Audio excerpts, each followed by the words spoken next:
की तरह शरमण भगवान महावीर स्वामी के पावन पवित्र श्री चरणों में कोटि सह वंदन नमन। वर्तमान आचार्य सम्राट पूज्य गुरुदेव श्री श्री मुनि जी महाराज साहब के चरणों में अनंत अनंत वंदन। आगम ज्ञाता आगम पुरुष हिमाचल के श्री उपाध्याय पर्वत पूज्य गुरुदेव श्री जितेंद्र मुनि जी महाराज साहब के चरणों में अनंत अनंत वंदन नमन।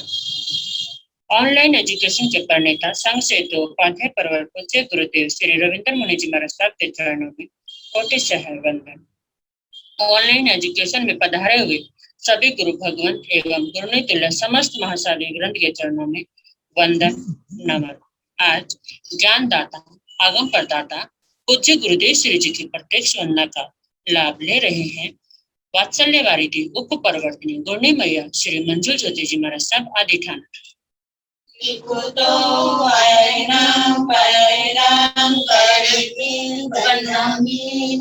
स्वामी सत्कारे में सम्माने में कल्याणं मंगलम देव्यं श्रेयं कजगास्वामी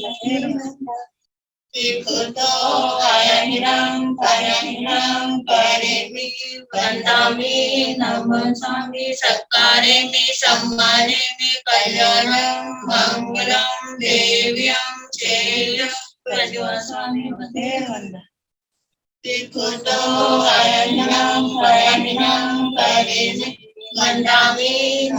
स्वामी सत्कारे में सम्माने में कल्याणं मंगलम देव्यं श्रेयं कजगास्वामी सुख साता जी सबको साता है।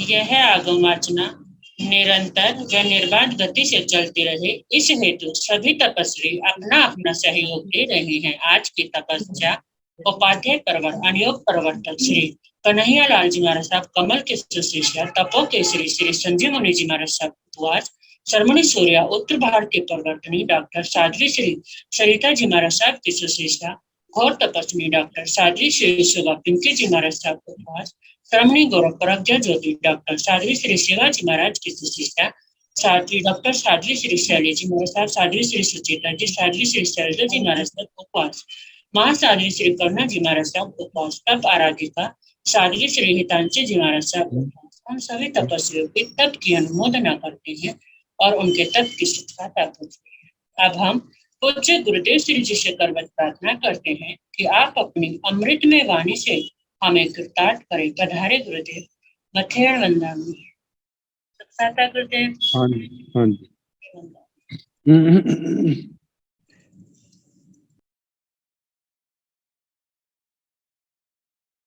नमो अरिहंताण नमो सिद्धाण नमो आयर्याण नमो ओवधायाण नमो लोय सव साहुण ऐसो पंच नमोकारो सब पाव प्रणसण मंगलानंत संवेसिन परमं हवै मंगलम्।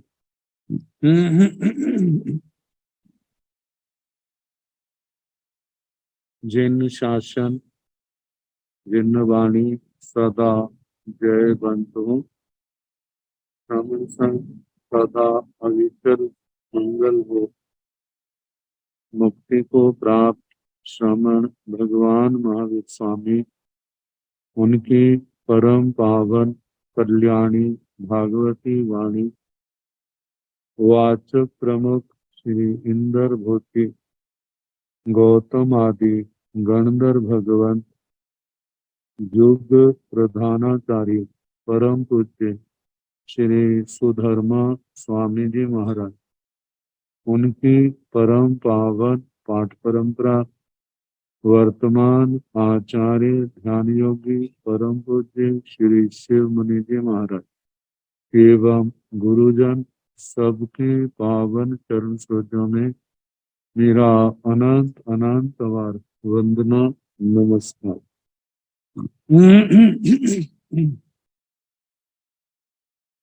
आगम परिषद में विराजमान वरिष्ठ मुनिराज, अन्य मुनिवृंद, परमादरणीय भगवती स्वरूपा महासाधु, श्री स्थानम सूत्र की वाचना प्रारंभ है। पंचम स्थान का प्रथम उद्देश्य सुनाया जा रहा है। तो कल वर्णन आया था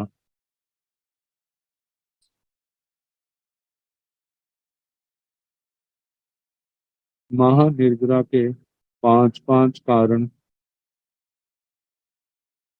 बिना ग्लानि के इनकी व्यावृत्ति सेवा, महानिर्जरा महापर्यवसान का कारण, आत्मा के जन्म जन्म के कर्मों के बंधन टूटते, जिसमें आचार्य उपाध्याय सभी कुल गण संघ नवदीक्षित गिलान क्रियानिष्ठ इन सबका वर्णन किया था। साधर्मी तो 10 का अब वर्णन है विसंभोगिकता और पारांचित प्राश्चित। संघ में सारी व्यवस्था अच्छे ढंग से चले तो संघ में कोई ऐसा व्यक्ति आ जाए जो अशांति का कारण बने, समझाने पर भी ना समझे, तो कहा जाता है इन विशिष्ट परिस्थितियों में यदि उसको संघ से अलग कर दिया जाता है, उससे संबंध विच्छेद कर दिए जाते हैं, तो भगवान की आज्ञा का उल्लंघन नहीं किया जाता। तो ऐसी स्थिति में अलग करने की, संबंध विच्छेद की भगवान की आज्ञा है। तो 5 कारण संबंध विच्छेद के और 5 कारणों से पारांचित प्राश्चित का विधान किया जाता है। तो पहले पंचहीन थानेहीन समणे निगंथे साहम्यं संभोयं विसंभोयं करे माणे नाई कम्मय तंजाह सक्रिय ठाण पड़ी सेविता भवई पड़ी सेविता नो आलोय आलोयिता नो पठवे पठवेता नो निविसाई जाइं इमाइं थेराणं थी पकपाइं भवंती ताइं अति अंचीय पड़ी सेवे ते हंद अहम पड़ी सेवामि किम में थेरा करी संति। तो बताए है पंचहीन थानेहीन समणे निगंथे, 5 कारणों से श्रमण निर्ग्रंथ, साहम्यं संभोयं विसंभोयं करे माने, साधर्मिक को समान धर्मी को, संभोयं जो संभोगिक है, जिसके साथ आहार पानी आदि ये सारे संबंध हैं, उसको विसंभोयं करे माने, विसंभोगिक करता हुआ, संबंध विच्छेद करता हुआ, नाई कमाई वे भगवान की संग की आज्ञा का अतिक्रमण नहीं करता। तंजाह सक्रिय ठाण परिसेविता भवई, सक्रिय स्थान उसका सेवन करने वाला होता है। सक्रिय स्थान के संबंध में कहा है जो साधु लोकापवाद जनक, अकरणीय, निंदनीय ऐसा कोई अपराध करता है, उन दोषों का सेवन करता है। पहली बात कही। दूसरा कारण, परिसेविता नो आलोय, उस दोष का सेवन किया और करने के पश्चात वह अपनी आलोचना नहीं करता। कहा जाता है बीमार हुआ है तो अच्छा है, औषधि कर ले ठीक हो जाएगी। तो दूसरी बात कही, जब गुरुजनों के द्वारा, संघ के अधिकारियों के द्वारा आलोचना प्रायश्चित के लिए कहा जाता है तो वह आलोचना नहीं करता। तो पहला कारण दोष का सेवन, दूसरा कारण वह अपनी आलोचना नहीं करता, तीसरा कारण आलोइता नो पठवे, आलोचना करता है तो जो आलोचना सुनने के बाद प्रायश्चित दिया जाता है उसका आचरण नहीं करता, उस अनुष्ठान को संपन्न नहीं करता। ये तीसरा कारण। पठवेता नो निविषयी, मानो प्रायश्चित करना प्रारंभ कर दिया तो उसको संपूर्ण नहीं करता। ये चौथा कारण। जाइंग इमाइंग थेराण थी पकपाइंग भवंती, जाइंग पांचवा कारण है। जाइंग जो, इमाइंग जेह, थेराण स्थविरों के, थी पकपाइंग भवंती संग शांति के लिए, ज्ञान दर्शन चारित्र तप की वृद्धि के लिए जो स्थविरों ने, संघ के प्रमुखों ने समाचारी बनाई है, नियम उपनियम बनाए होते हैं। भवंती काई आई अति अंशीय पड़ी सेवी, उनका बार बार उल्लंघन करता है। उन जो नियम मर्यादाएं बनाई हैं उनका उल्लंघन करता है, उनको तोड़ता है। और यदि कोई उसको कहता है तेहंद अहम पड़ी सेवा में, कि स्थविर इस बात की ना करते हैं, आप क्यों कर रहे हैं, तो बड़े आवेश में कहता हाँ मैं जो कार्य करता हूँ, दोष का सेवन करता हूँ, इनमें थेरा करी संति, जे स्थविर मेरा क्या करेंगे। कहा जाता है जिसका ऐसा व्यवहार है तो संघ के प्रमुख यदि उसको संघ से अलग कर देते हैं तभी भगवान की, संघ की मतलब आज्ञा का अतिक्रमण नहीं करते, भगवान की आज्ञा का उल्लंघन नहीं करते। कहा जाता है शरीर का कोई अंगोपांग यदि काम करना बंद कर देता है और विष उसके अंदर व्याप्त है तो शेष शरीर की रक्षा के लिए उस अंग को शरीर से अलग कर देते हैं। इसी प्रकार जिस व्यक्ति का संग संग के लिए भयानक बन जाए, व्यवस्था संभालनी मुश्किल हो, तो कहा जाता है अधिकारी लोग उसको अलग करते हैं तो वो भगवान की वाणी का उल्लंघन नहीं।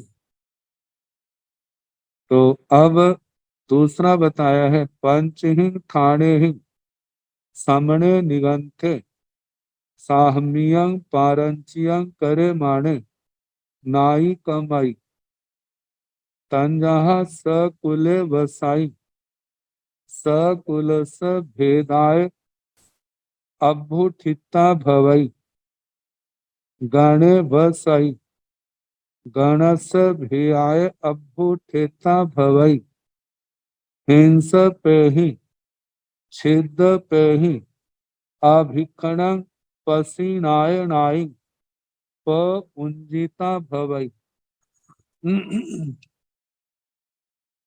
पंचहि ठाणे ही समणे निगंथे, पांच कारणों से श्रमण निर्ग्रंथ साहम्यं पारंच्यं करे माणे, साधर्मिको पारांचिक प्राश्चित देता हुआ नाई कमई।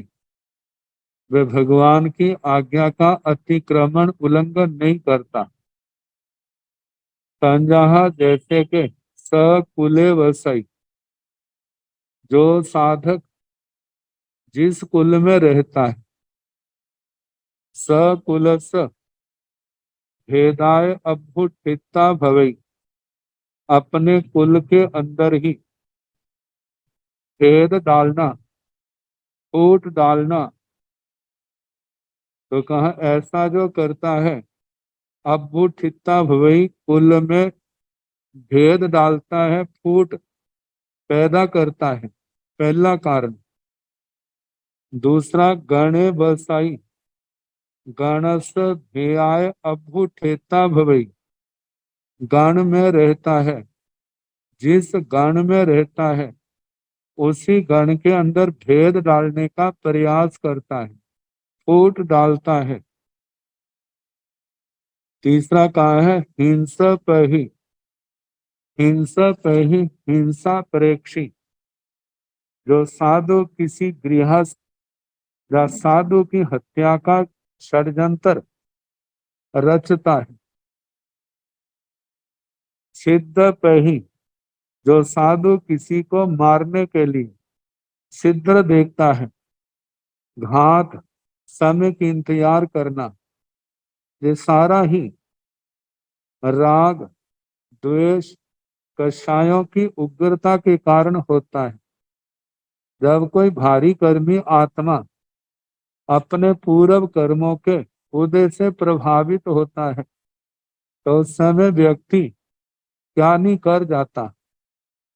तो कहा जाता है यदि ऐसी प्रवृत्ति हो और उसके पश्चात यदि उस आत्मा को एहसास हो जाए, ऐसी प्रवृत्ति वालों के लिए तो पहले तो जो संग से बहिष्कृत करे। यदि उसकी आत्मा जागृत हो जाए कि मैंने गलत सोचा, गलत बोला, गलत किया, मुझे पश्चाताप है, मुझे संग से बाहर ना निकाला जाए, या जो भी मेरे को दंड दे, प्रायश्चित दे, मैं अंतःकरण से उसको स्वीकार करूंगा, मुझे धर्म से बाहर ना किया जाए। तो आचार्य आदि जो अधिकारी हैं, तो ऐसी स्थिति में उसका कुछ समय के लिए भेष छुड़ा करके और उसको उसके द्वारा मतलब उसको प्रायश्चित देते हैं। वह साधु जीवन बिना भेष के साधु जीवन पालता हुआ जो उसको प्रायश्चित दिया जाता है, मतलब 6 महीने का, साल का, 12 साल तक का, तो जब उसका अनुष्ठान पूरा कर लेते हैं फिर उसके बाद उनको पुनः दीक्षा दी जाती है। तो कहा जाता है उदय भाव के कारण जब ऐसा कोई आत्मा ऐसा अकृत्य का आचरण करे तो उनके लिए ऐसा प्रायश्चित का विधान है। तो ये 4 बातें कही।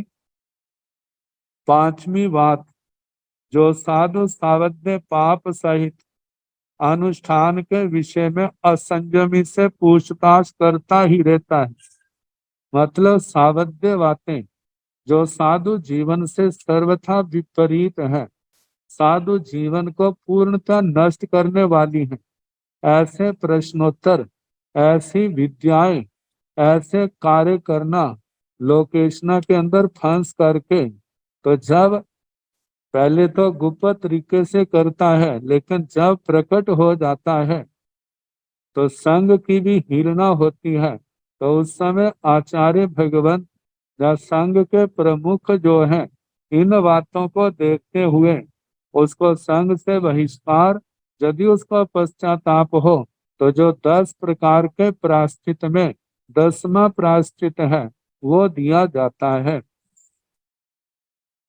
तो बताया है ऐसे जो बातें गृहस्थों से नहीं पूछनी चाहिए उन्हें उनसे पूछता है, जिन प्रश्नों से साधु के मूल गुण, उत्तर गुण, विकृत हो जाते हैं, नष्ट होते हैं, ऐसे प्रश्न पूछने वाले और बताने वाले साधक को पारांचित प्रायश्चित का भागी बताया जाता है।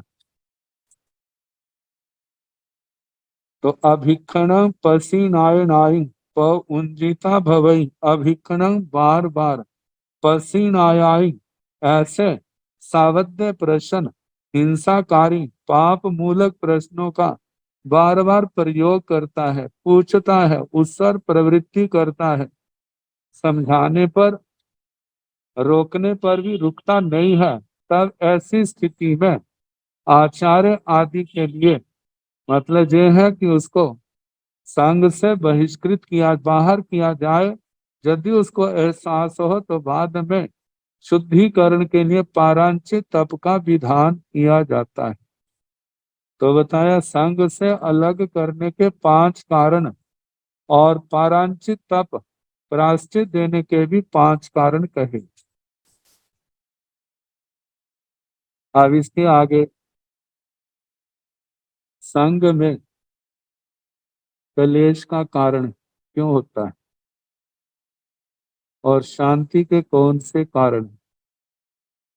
तो जहां पर 5 बातें कही, संघ में कलेश का कारण, लड़ाई झगड़े का कारण, और 5 ही बातें शांति की कही। तो आर्य उपधायसरण गणंसी पंच बुगह ठाणा पणता तंजाह आर्य उपधायण गणंसी आणंगवा धारणंगवा नो सम्मं पौंजेता भवई। आर्य उपधायण गणंसी आहारायणीयाय की कम्मं नो सम्मं पौंजिता भवई।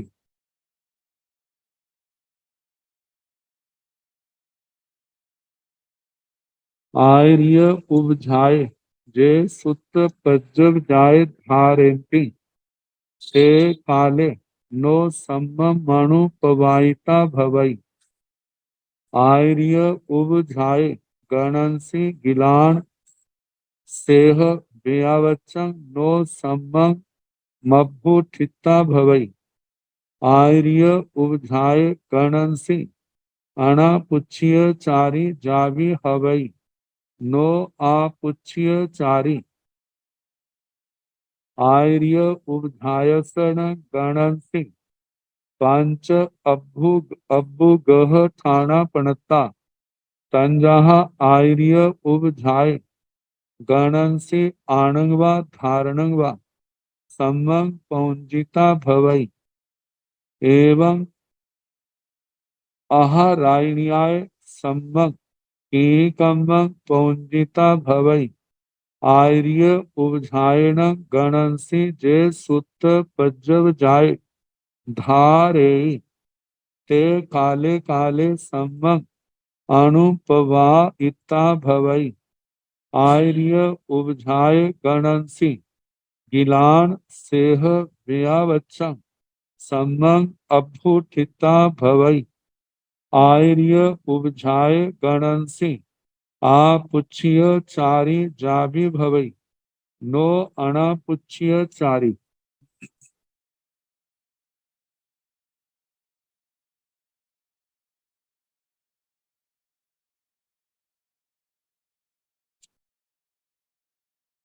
पहले 5 कलह के कारण उनका वर्णन किया जाता। आर्य उपधायसन गणंसी, आर्य उपधायस आचार्य उपाध्याय के गणंसी गण में पंच बुगह थाना पणता 5 विग्रह के स्थान कारण कहे। कलह कलेश के कारण। तंजहा जैसे के आर्य उपधायण आचार्य उपाध्याय गणंसी गण में आणंगवा धारणंगवा नो सम्मं पौंजेता भवई। आज्ञा और धारणा इनका सम्यक प्रयोग नहीं होता। आचार्य उपाध्याय संघ में जो आज्ञा देते हैं, जो धारणा, जहाँ धारणा का मतलब जिस बात के संबंध में निषेध किया जाता है, इन बातों का सम्यक पालन नहीं होता। जब साधु साधियां आचार्यों की आज्ञा धारणा मतलब जो उन्होंने विधि निषेध प्रधान आदेश दिए हैं, जब उनका सम्यक प्रकार से पालन नहीं होता तो उस समय कलेश का वातावरण बन जाता है। यदि आचार्य आगे शांति के कारणों में इससे विपरीत आएगी तो पहला क्लेश का कारण आज्ञा धारणा ठीक नहीं होना।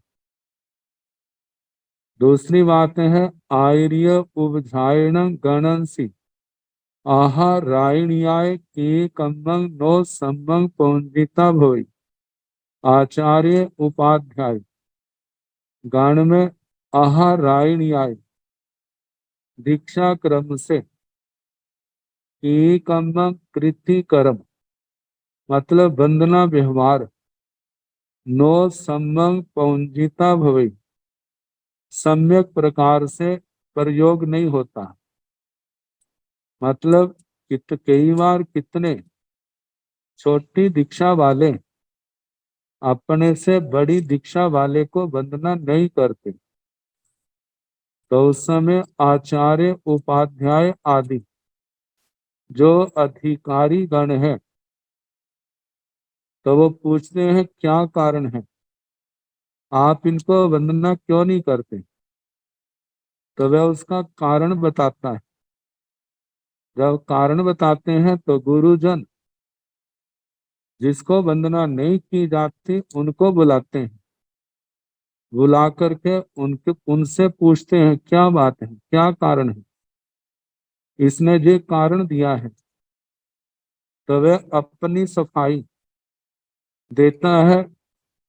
अब वहां पर जो यथार्थ है आचार्य आदि उसकी गवेषणा करते हैं, और यदि जिसको वंदना नहीं की जा रही उसके अंदर दोष हो तो उसको प्रायश्चित देते हैं।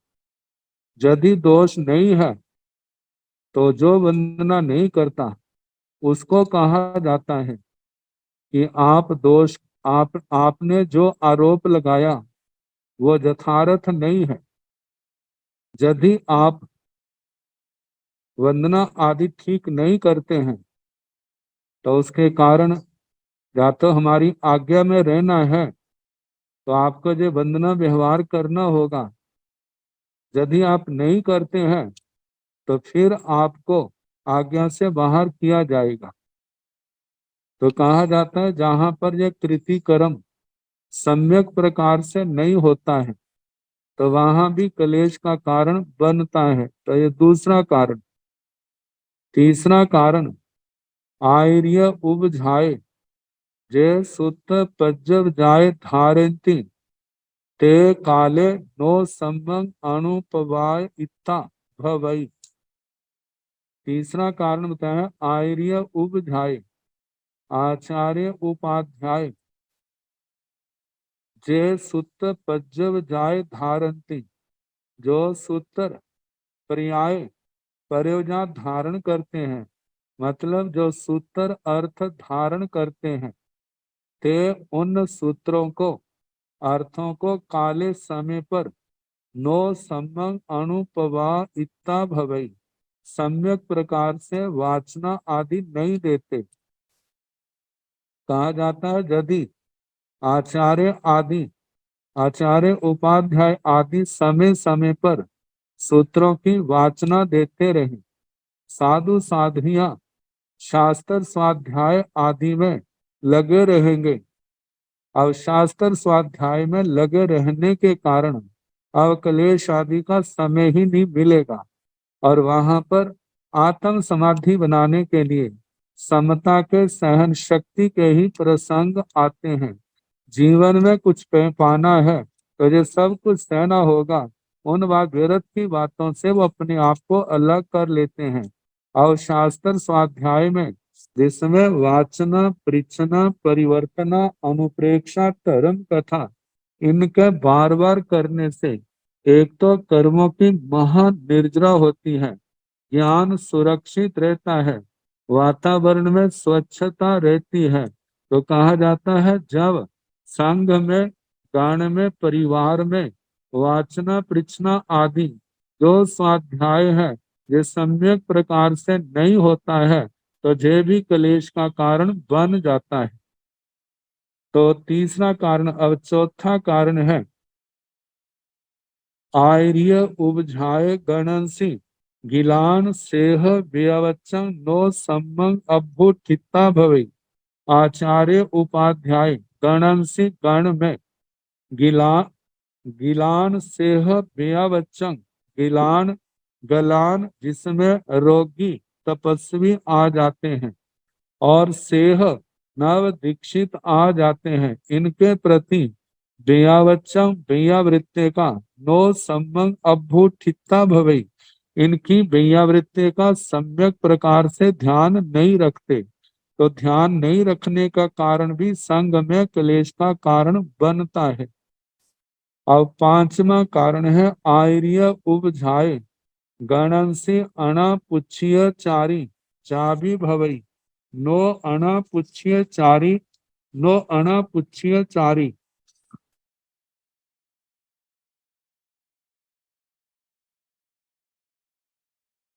आर्य उपझाए आचार्य उपाध्याय गणंसी गण में अनापुच्छ्य चारी जाबी भवई।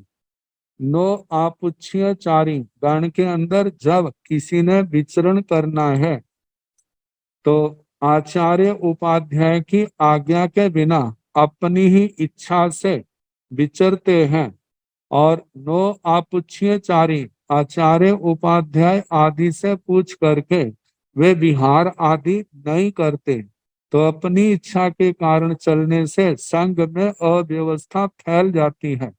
तो इसलिए कहा जाता है बिना पूछे अपनी इच्छा से, अपनी इच्छा से ही चलना, आचार्य उपाध्याय आदि को उपेक्षित कर देना तो ये भी संग कलह का मतलब कारण है। तो इस प्रकार कलेश के, कलह के ये पांच कारण कहे। पहला कारण आचार्य उपाध्यायों की आज्ञा धारणा का सम्यक प्रकार से पालन नहीं होना। दूसरा कारण जथ दीक्षा पर्याय के अनुसार जो जंग संघ में व्यवस्थाएं हैं उसके अनुसार वंदना व्यवहार सम्यक प्रकार से नहीं होता। तीसरा है समय समय पर आगम की वाचना, परीक्षना आदि जो ठीक नहीं होते। तीसरा है रोगी है, गलान है, वृद्ध है, नवदीक्षित है, इनकी सेवा का व्यावृत्ति सम्यक प्रकार से नहीं होती। और जहां पर आचार्य उपाध्याय आदि को बिना पूछे अपनी इच्छा से ही विचरने वाले होते हैं। तो ऐसे जो पांच कारण कलेश के कहे हैं संघ में।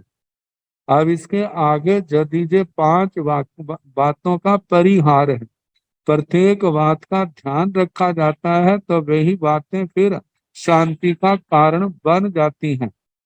तो बताए हैं आर्य उपधाय शरण गणंसी पांच अब्बु गह ठाणा पणता। तन जहाँ आचार्य उपाध्याय के गण में पांच अविग्रह के स्थान कहे हैं। अविग्रह का मतलब शांति के, विग्रह नहीं, क्लेश लड़ाई झगड़ा नहीं, मतलब शांति के पांच कारण कहे हैं। तन जहाँ जैसे कि आर्य उपझाए गणसी आणवा धारणवा संबंध पौंजिता भवई। आचार्य उपाध्याय गण में उनकी आज्ञा, उनकी धारणा, ये विधि निषेध प्रधान जो भी आदेश है उनका सम्यक प्रकार से पालन होता है। एवं महारायणी अरायणीयाय सम्मंग की कम्मंग पौंजिता भवई। इस प्रकार दीक्षा पर्याय के अनुसार सम्यक प्रकार से कृति कर्म वंदना व्यवहार का प्रयोग होता है। आर्य उपझायण गणंसी जे सूत्र पज्जवझाय धारे ते काले काले संबंध अणुपवा इत्ता भवई। आचार्य उपाध्याय गण में जो सूत्र पर्याय हैं, मतलब शास्त्र अर्थ, इनको जो धारण करते हैं, ते काले काले संबंध अणुपवा इत्ता भवई, समय समय पर उनकी सम्यक वाचना आदि होती है। मानो आचार्य है, उपाध्याय है, स्वयं वाचना आदि कराते हैं। जहाँ अपने आज्ञावर्ती साधु साधियों से कराते हैं, तो उस समय जो सारा ध्यान रखना, कौन वाचना ले रहा है, कौन नहीं ले रहा है, कौन दे रहा है, कौन नहीं दे रहा है, इस व्यवस्था पर पूर्ण ध्यान रखना। जो वाचना नहीं दे रहे हैं तो उनसे पूछना क्यों नहीं वाचना दी जा रही, इसका क्या कारण है, और उस कारण की गवेषणा करके उसको दूर करना। जो शास्त्र स्वाध्याय में प्रमाद कर रहे हैं तो उनसे पूछना आप वाचना में क्यों नहीं जाते, आप तो उसका जो कारण बताए, मतलब उस कारण को दूर करना, अन्यथा उनको प्रेरणा देना। तो इस प्रकार समय समय पर शास्त्र की आगम की वाचना परीक्षना आदि जो स्वाध्याय के 5 अंग हैं, इनका सम्यक प्रकार से प्रवृत्ति कराना। चौथा कारण आर्य उपझाय गणंसी गिलान सेह व्यवचन संबंध अभूठिता भवई। आचार्य उपाध्याय गण में गलान, रोगी, वृद्ध, तपस्वी और सेह नव दीक्षित आदि की वियावचन संबंध अभूठिता भवई। वियावृत्ति की सम्यक प्रकार से उद्यत रहना, उसकी व्यवस्था करना। कहा जाता है कितने कार्य जो है वो आचार्य आदि स्वयं ध्यान रखते हैं, अपने आज्ञानुवर्ती साधुओं के द्वारा, साधियों के द्वारा उन कार्यों को निष्पन्न कराते हैं। तो इस प्रकार रोग आदि के समय उनकी किसी प्रकार का व्यवधान ना हो, रुकावट ना हो, तो उनकी व्यावृत्ति का ध्यान रखना। जो संघ में साधुओं की सेवा के लिए साधुओं की और साधियों की सेवा के लिए साधियों की व्यवस्था करना, तो ये कार्य सम्यक प्रकार से जहाँ होता है। और 5वां कारण कहा आर्य उपझाय गणंसी आपुच्य चारी जाभी भवई नो अनापुच्य चारी। आचार्य उपाध्याय गण में जो भी कार्य है सारे पूछ करके विचरते हैं, करते हैं, बिना पूछे नहीं करते। तो कहा जाता है जब मानो कोई बिना पूछे करता है तो अधिकारी आचार्य उपाध्याय उनसे पूछते हैं आपने क्यों नहीं पूछा, तो उसका वो कारण बताते हैं। यदि कारण संतुष्टिजनक हो तो बात ठीक है, अन्यथा तो उनके ऊपर ही, मतलब कि वो अपनी जिसको कहते हैं कार्यवाही करते हैं कि क्यों नहीं किया, फिर दंड प्रायश्चित आदि का है, या तो वो संग ले, आज्ञा के अनुसार चले, यदि नहीं है तो आसंग से बाहर भी करने का आचार्य आदि को संघ की रक्षा के लिए, शांति के लिए उनके पास अधिकार है। तो इस प्रकार कहा 5 कारणों से संघ में शांति होती है। अब इसके आगे 5 आसन और आर्जव स्थान। 5 निसिचाओ पर्णताओ तंजाहा उपुड़ुई गो दोहिया सम पाए पुता पलियंका अध पलियंका। 5 अज्जव ठाणा पणता तंजहा साहु अज्जवं साहु मध्यवं साहु लाघवं साहु खंती साहु मुत्ती। तो पहले कहा है 5 निसिजाओ पणताओ, 5 निषिद्ध आय, बैठने के आसन कहे। तंजहा जैसे उक्कुडुई, उक्कुडु आसन में बैठना। दूसरा है गोदोहिया, गोदूह आसन में बैठना। पाए पुता कहा जाता है जहां पर मतलब इस शेप में बैठते हैं जिसमें पैर आगे को होते हैं और शरीर का मध्यम हिस्सा जमीन पर है, घुटने ऊपर को उठे हुए हैं, पैर आगे को बढ़े हुए। तो तीसरा है पलियंका, पर्यंक आसन, पलथी लगा के बैठना। अर्ध पलियंका, अर्ध पर्यंक आसन, इसको अर्ध पद्मासन भी कह देते हैं। कहा जाता है जब भी कभी बैठना हो गुरुओं के पास बैठना है, अपने से बड़ों के पास बैठना है। तो उस समय विनम्रता का जो सूचक है उस आसन में ही बैठना चाहिए। हमारे आस बैठने में से किसी प्रकार का मद अभिमान प्रकट ना हो, मतलब वो भाव नहीं होने चाहिए। और गुरुजनों से दूर उनकी आज्ञा से बैठे हैं तो भी सभ्य आसनों से ही बैठना चाहिए। या कई बार होता है कि हमारे शरीर में किसी प्रकार का आलस प्रमाद ना आए तो खड़े होना या इस प्रकार सा पद्म आसन आदि में बैठना या पद्म आसन आदि में बैठना जिससे आलस प्रमाद ना आए। तो ये 5 आसनों का वर्णन किया है। अब आगे 5 बातें वे हैं जो साधु जीवन का एक प्रकार से श्रृंगार है, साधु जीवन के गौरव को महत्व को बढ़ाने वाली। देखा जाए तो ये साधु जीवन जहाँ उसकी शोभा बढ़ाने वाले हैं वहां पर आत्म समाधि का भी कारण है।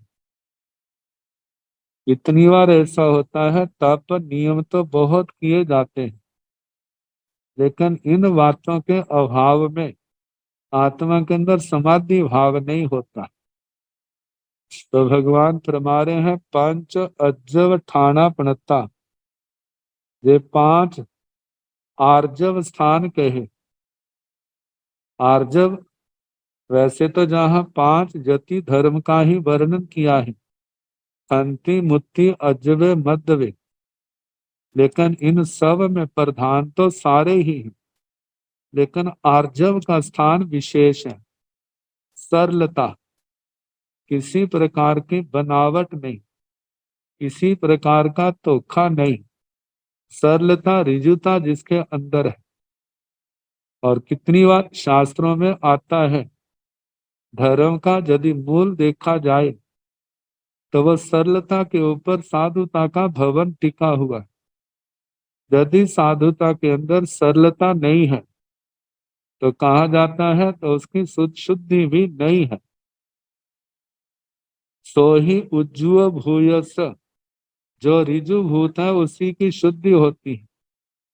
और जिसका हृदय आत्मा ऐसे शुद्ध हुआ है तो धम्मो शुद्ध स चिट्ठय, धर्म भी वहां पर स्थित है और धर्म का प्रभाव भी उस आत्मा के ऊपर दिखाई देगा। तो बताया है पंच अज्जव ठाणा पणता, ये 5 आर्जव स्थान कहे।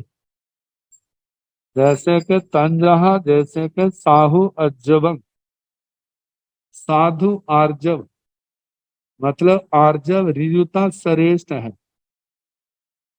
फिर आगे साहु मध्यवम, साधु मार्दव मतलब मार्दव मृदुता, वो भी श्रेष्ठ है।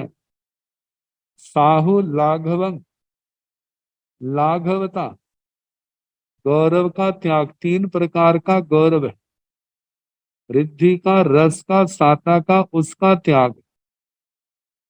और भंडोपकरण आदि भी जो है मर्यादा से अधिक नहीं रखना, तो इनसे लाघवता साधु जीवन में आती है, हल्कापन। साहु खंती साधु के लिए, साध्वी के लिए, मोक्ष मार्ग के पथिकों के लिए क्षमा भी क्या है, साधु श्रेष्ठ है।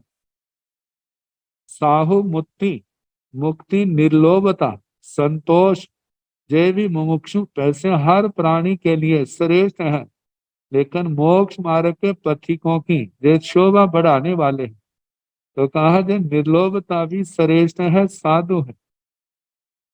आत्मा के जन्म जन्म के पापों को नष्ट करने वाली है। ये धर्म ध्यान का कारण है, और ये धर्म ध्यान ही आत्मा को आखिर में शुक्ल ध्यान की ओर ले जाने वाला है। तो इसलिए आर्जव, मार्दव, लाघव, शांति और मुक्ति, इनकी श्रेष्ठता का वर्णन किया गया।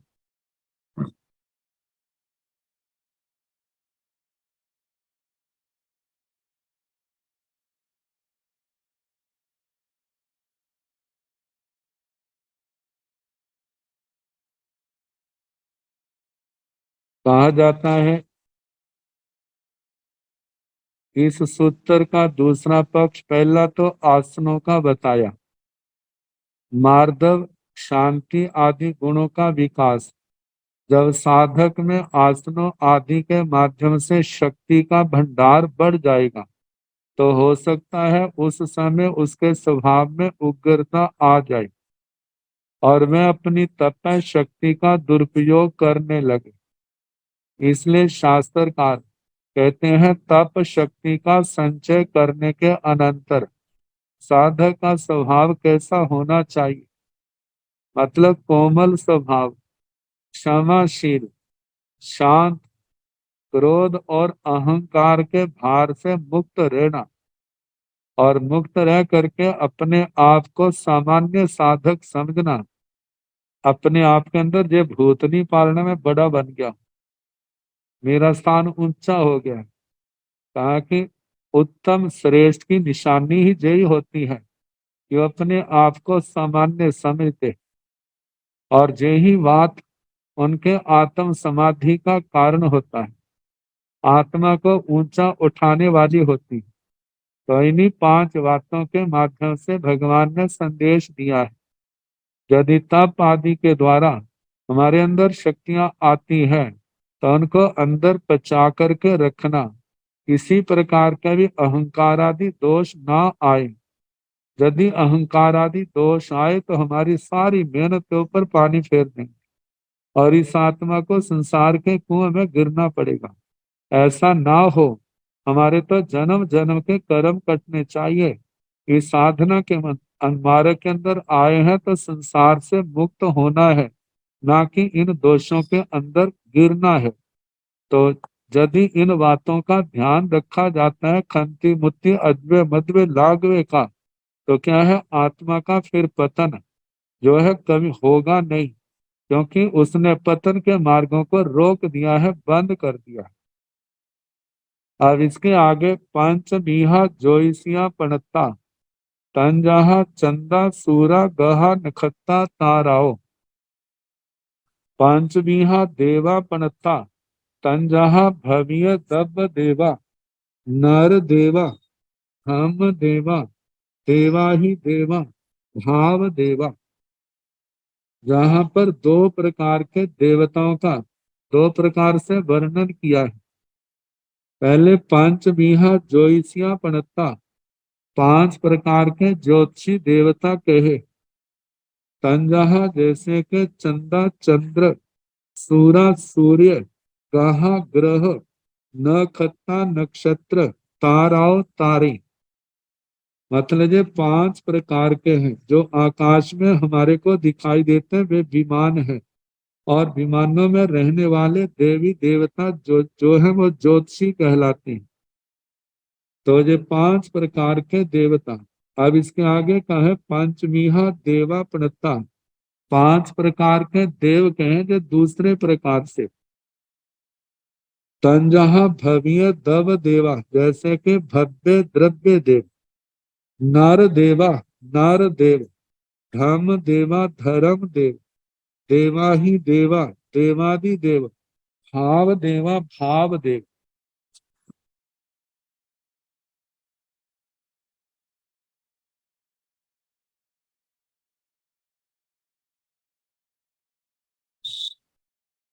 भगवती सूत्र में इन 5 प्रकार के देवों का काफी विस्तार से वर्णन किया गया। तो बताया है पंच बीहा देवा प्रणता, 5 प्रकार के देव कहे हैं कंजहा जैसे कि भव्य दब देवा, भव्य द्रव्य देव। भव्य द्रव्य देव उनको कहा जाता है जो इस समय देवता तो नहीं है, जिस भव में है वहां का भव पूर्ण करके देव गति को जाएंगे। तो ऐसे जीव त्रियंच गति में भी संभव है और मनुष्य गति में। जिन त्रियंचों ने मनुष्यों ने भव पूर्ण करके देवता बनना है, जब तक वे देव अपने इस जीवन में त्रियंच या मनुष्य के जीवन में है, तब तक वे भव्य द्रव्य देव कहे जाते हैं। भव्य होने वाले द्रव्य देव। द्रव्य मतलब इस समय भाव रूप में नहीं है, लेकिन आगे उन्होंने देवता निश्चित रूप से होना है। तो ऐसे जीवों को भव्य द्रव्य देव कहा जाता है, जो इस समय देव पर्याय में नहीं, लेकिन अगले जन्म में उन्होंने देव अवश्य बनना है। तो जो पहले है भव्य द्रव्य देव, दूसरे हैं नर देवा नर देव। नर देव कहा जाता है चक्रवर्ती सम्राट को, जो 6 खंडाधिपति है, 6 खंडों का मालिक।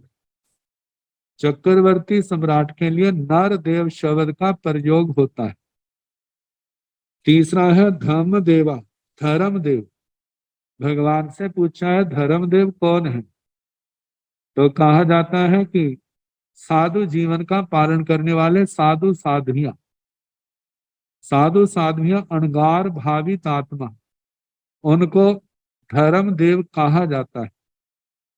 आगे देवा ही देवा तीर्थंकर भगवान, अरिहंत परमात्मा, तीर्थंकर गोत्र जिनका उदय है, उनको देवादिदेव कहा जाता है। आगे भाव देवा, भाव देव में जो 4 जाति के देवता हैं, भवनपति वाणव्यंतर ज्योतिषी विमानिक, जो इस समय देव पर्याय में स्थित हैं, वे देव देवियां जो हैं भाव देव के नाम से कहे जाते हैं। तो जहां पर जो भगवती सूत्र में कहा है, जो पहला तो बता दिया भव्य द्रव्य देव। नारदेव चक्रवर्ती के लिए है धर्म देव। कहा जाता है भव्य द्रव्य देव भाव पूर्ण करके तो देवगति में ही जाएंगे।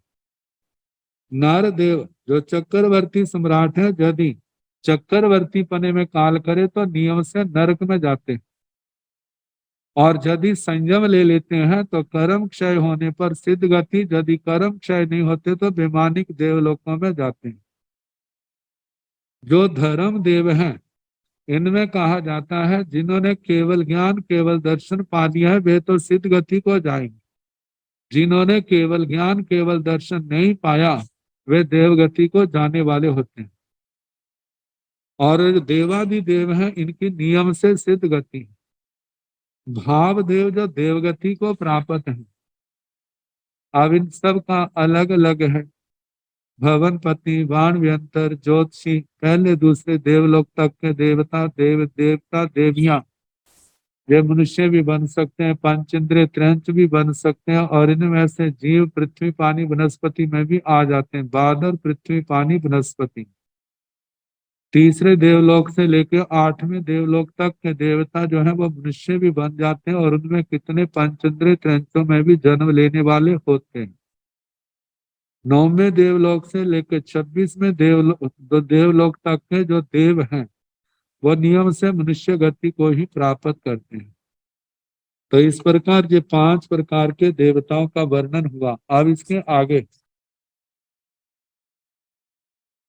अगला प्रसंग जो है कल जैसे समय होगा कराने का प्रयास किया जाएगा। नमो अरिहंताण, नमो सिद्धाण, नमो आयर्याण। नमो ओवधायाणं नमो लोये संसाहुणं येषो पंच नमो कारो साव पाव पनसणो मंगलानंद सन्यासी पाड़मंग होय मंगलम किरीटातारि मंगलम अरिहंता मंगलम सिद्धा मंगलम साहे मंगलम केवली गुणतो धम्मो मंगलम चत्वारि लोकोत्तमा अरिहंता लोकोत्तमा सिद्धा लोकोत्तमा साहो लोकोत्तमा केवली गुणतो धम्मो लोकोत्तमो चत्वारि शरणं प्रवज्जामि अरिहन्ते शरणं प्रवज्जामि सिद्धे शरणं प्रवज्जामि साहु शरणं प्रवज्जामि केवली गुणतं धम्मं शरणं प्रवज्जामि चार चरणे सुख करने दुख करने मंगल करने और चरणानि कोय जो भव प्राणी आचरे अक्षय सबको यथा योग्य वंदना सुख